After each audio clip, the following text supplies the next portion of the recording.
Hello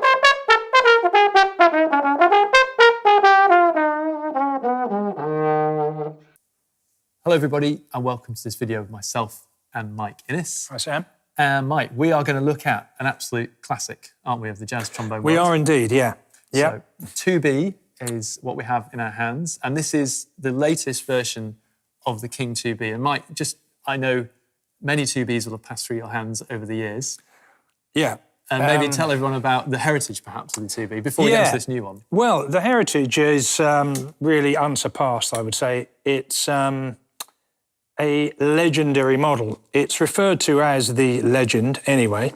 It was introduced in 1937 and has really stayed pretty much unchanged in how long was that? Plenty of years, decades. 80 years.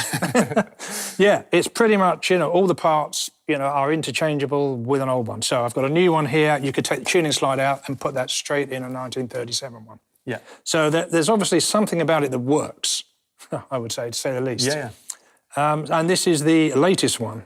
And you mentioned, Sam, about the subtle alterations, which actually there really aren't any regarding this specs, but one or two things they've reintroduced, and I think it's very nice. That's the small deluxe balance weight. For the past 50-odd years, it's been a large, not particularly attractive one, really. All of a sudden, it's back to the old one, and I think that's really nice. And also the elaborate engraving, which you probably can't see, but it's there, all over the bell from about there to there, which is a nice idea again. Yeah, and they've also improved the case. They're in a nice, really lightweight looking case now as well. Yep, I think that is an additional thing that would sell these instruments, really. Yeah, cool. Well, let's have just a little listen to it on maybe over a simple phrase, and then we'll chat a little bit more about suitability and usability. Okay.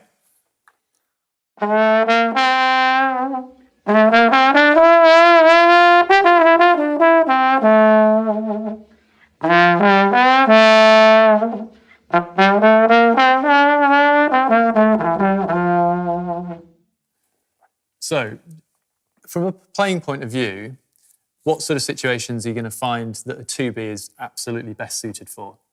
Well, as it's a smaller bore instrument than a lot of things, and by the way, I just wanted to play that in a simple tune then, just to get an idea of the sound of it. But what it would be used for is pretty much everything except for anything that requires a large bore, such as the symphony orchestra. This would be completely wrong. Yep. Probably not for brass band and concert band, although you could get away with it. But the idea is not to just get away with things and wing things, is it? You want something that is right for the job. Yep. So this really is essentially a jazz and a big band instrument. Yep. Really, you won't find much better on the market. Some people prefer other makes, and some people will use nothing else but this. And you can understand why. It'll fit in the big band and any sort of smaller jazz sort of, setting, whether it's old-fashioned or modern. Mm-hmm. It'll fit with all of it. So really, that's the application for this. And when we talk about it being a small bore, let's maybe explain the dual bore aspect of it. Yes, as well. It's a dual bore trombone, and what that means is that the upper slide, I'm referring to the inner slides actually, is smaller on the upper than it is on the lower. Some manufacturers have made all their instruments like that.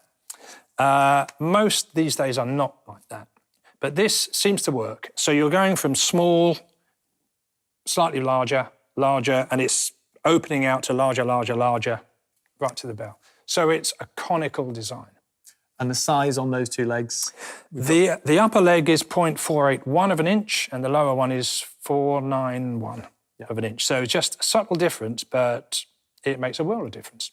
To play devil's advocate, are there times when this might feel a bit too small for some people? Because I know, there are other options up at the 500 mark on the bore. There are, but if you get used to this size from an earlier age, so to speak, if you've always used this, you will be totally happy with it. And also, it depends on the mouthpiece you use. Yep. If you use a slightly larger mouthpiece, you are making up for the smallness of the bore. But it may be small, but it blows large. Yeah, cool. Okay. And that's to do with the lead pipe, by the way. Yep. And that gives that projection as well. Yeah. Yeah. Exactly, yeah. It's a great instrument and it's been around for a long while. Yeah, and there's usually a good reason if they don't change it. Why you don't change what's not broke, as they say. No, well, exactly. Cool. Yeah. Well, maybe if you give us a little bit more playing, Mike, just to blow us out, so to speak. Yeah, sure, yeah.